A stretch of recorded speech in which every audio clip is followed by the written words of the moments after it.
శంకర్పల్లిలో దారి దోపిడీ కేసులో బిగ్ ట్విస్ట్ నెలకొంది. 7 నిందితులు అరెస్ట్ అయినట్లుగా తెలుస్తోంది. ప్రధాన సూత్రధారి డ్రైవర్ మధుగా అయితే గుర్తించారు. వ్యాపారి డ్రైవర్ స్కెచ్ ప్రకారమే దారి దోపిడీ జరిగింది. వికారాబాద్ వెళ్లి నగదు తీసుకొస్తున్న విషయాన్ని తన గ్యాంగ్కు చెప్పాడు మధు. తుపాకీ కత్తితో బెదిరించి 40 లక్షలతో పరారయ్యారు. అలా వెళ్తున్న క్రమంలోనే నిందితుల కారు ఒక్కసారిగా కూడా బోల్తా పడింది. రంగారెడ్డి జిల్లా శంకర్పల్లి దాడి దోపిడీ కేసులో బిగ్ ట్విస్ట్ చోటు చేసుకుందని చెప్పుకోవచ్చు. ఈ దోపిడీకి ప్రధాన సూత్రధారి వ్యాపారి డ్రైవర్ మధుగా తెలుస్తోంది. ఈ కేసులో మొత్తం 7గురిని పోలీసులు ఇప్పటికే అరెస్టు చేశారు. జడ్చర్లలో శుక్రవారం అర్ధరాత్రి నిందితులను పోలీసులు అదుపులోకి తీసుకున్నారు. ఈ దోపిడీకి ప్రధాన సూత్రధారి స్టీల్ వ్యాపారి డ్రైవర్ మధు అని కూడా గుర్తించారు. వికారాబాద్ వెళ్లి నగదు తీసుకొస్తున్న విషయాన్ని మధు తన గ్యాంగ్కు చెప్పాడు. అనంతరం మధు సాయిబాబాపై దాడి చేసినట్లుగా నటించి దుండగులు నగదు బ్యాగుతో ఒకసారిగా పరారయ్యారని కూడా పోలీసులు వెల్లడించారు. మేడ్చల్ జిల్లా కీసరకు చెందిన స్టీల్ వ్యాపారి రాకేష్ అగర్వాల్ వికారాబాద్లో తనకు రావాల్సిన 40 లక్షల కోసం డ్రైవర్ మధు అలాగే సహాయకుడు సాయిబాబాను శుక్రవారం ఉదయం పంపించారు. వారిద్దరూ డబ్బు తీసుకుని కారులో తిరుగు ప్రయాణమయ్యారు. శంకర్పల్లి మండలం హుస్సేన్పూర్ అలాగే పర్వేదా గ్రామాల మార్గంలోకి రాగానే ఓ కారు వెనక నుంచి వచ్చి ఢీకొట్టింది. ఆ తర్వాత నిందితులు తుపాకీ కత్తితో బెదిరించి డబ్బులు దోచుకెళ్లారు. అయితే కొద్ది దూరం వెళ్లాక నిందితుల కారు బోల్తా పడ్డంతో 15 లక్షల రూపాయలు అక్కడే వదిలేసి మిగిలిన డబ్బుతో అయితే వాళ్లు పరారయ్యారు. నిందితుల కోసం పోలీసులు 4 ప్రత్యేక బృందాలతో గాలింపు చేపట్టి పట్టుకున్నట్లుగా కూడా మనకి తెలుస్తోంది.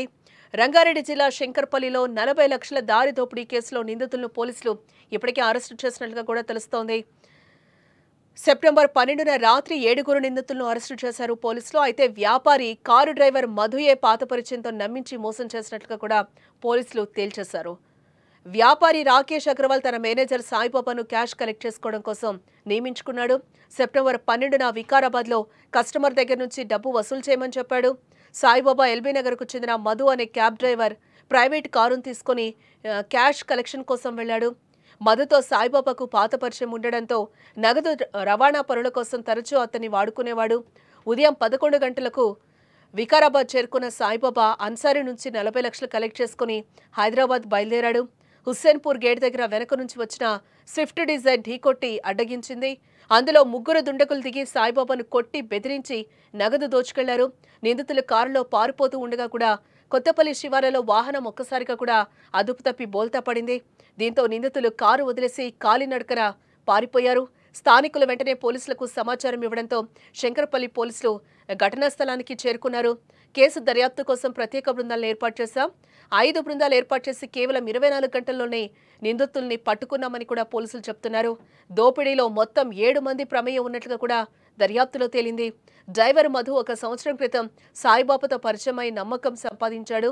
సాయిబాబా తరచూ డబ్బు తీసుకెళ్తాడని గమనించిన మధు ఈ ప్రయాణం గురించి ముందే ప్లాన్ చేశాడు. మధు తన స్నేహితులు విజయ్ కుమార్, అజార్లకు సమాచారం ఇచ్చాడు. వారు హర్షను దోపిడీలో భాగంగా కలిపారు. హర్ష తన స్నేహితులు అనుదీప్, దీపక్, షమీముల్లాలను కలిపి మరో బృందాన్ని ఏర్పాటు చేశాడు. 2 కార్లతో ఎస్కాట్ కమ్ బ్యాకప్ ప్లాన్ వేసి హుస్సేన్పూర్ గేట్ వద్ద రోడ్డు ఖాళీగా ఉండే సమయంలో దాడి చేశారు.